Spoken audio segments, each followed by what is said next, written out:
Morning. So I asked on my Instagram for someone to DM me a chapter number to read from The Ice Monster by David Walliams. I was going to just fake it and pretend someone had, but I decided I was just going to choose a chapter to read myself because no one's actually messaged me. So I'm going to read chapter 29, The Dino Ladder. Down in the main hall, the professor was sitting in his wheelchair, staring up at the ice monster. Frozen air was smouldering from the glass tank. Elsie dashed down the steps to join him.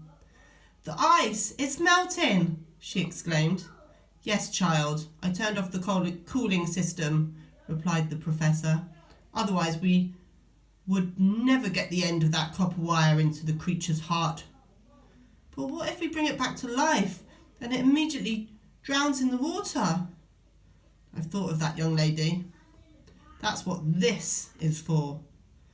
And from under his wheelchair, he produced a frightening tool that looked halfway between a hammer and an axe. "A pickaxe?" "Yes, child. This will break through the glass. Now, you ready?" "Ready for what?"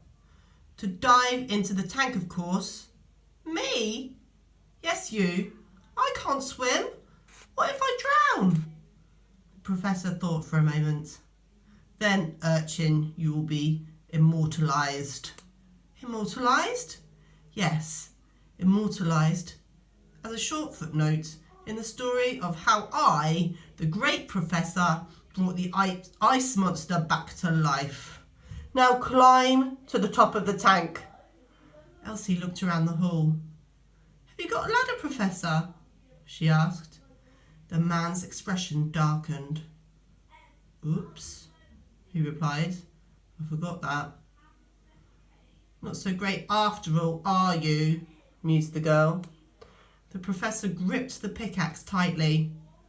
"I'll find a way," said Elsie. She looked around the main hall for something, anything that could be used as a ladder. Elsie realised that the answer was standing right next to her. "The Diplodocus!" she exclaimed. The enormous dinosaur skeleton was towering over her. "You can climb that?" he asked. "Yes, I have monkey feet. I'll think of it as a dino ladder." "What a genius idea of mine," announced the professor. "Then when you reach the tank, you must swim down to the creature's heart." "I already told you I can't swim." "But I could sink." "What do you mean?" "Professor, may I borrow that pickaxe?" "Be my guest." The girl took it from him. It felt really heavy, but she did her best to pretend it wasn't. She marched over to a glass cabinet that housed a rock the size of a football. Crash! She smashed the glass and heaved out the rock. "That's a meteorite," remarked the professor. "Here you go," she said, passing back the pickaxe.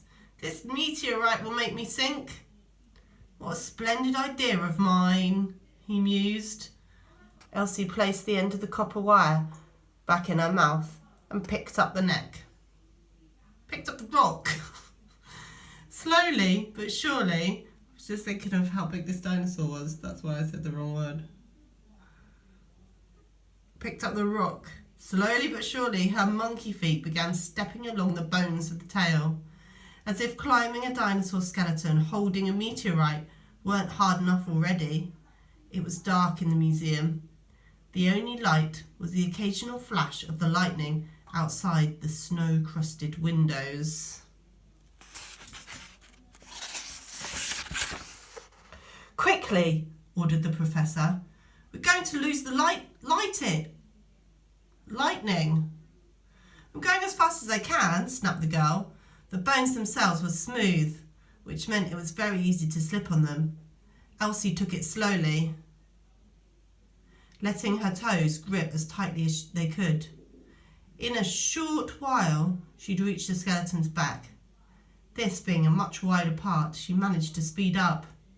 Now the girl was at the base of the neck and a very long way up. Elsie looked down. That was a mistake. It was a very long way down. Instantly, she felt dizzy. She shut her eyes. This just made her feel wobblier. Why on earth have you stopped, you pathetic child? Elsie took a deep breath. A bolt of lightning struck just outside the window, illuminating everything for a split second. The girl knew she had to act now. Still holding the meteorite, she took a step forward and another and another. Soon she was halfway across the skeleton's neck and within leaping distance of the mammoth's tank. Boom! A roll of thunder roared across the sky. It was so loud that the museum shook a little. It made Elsie's heart skip a beat, and she lost her footing. Ah! She screamed. That's all I'm going to read. If you want to find out more of what happens in the Ice Monster, you'll have to find the book yourself. Thanks for letting me read it, David Walliams.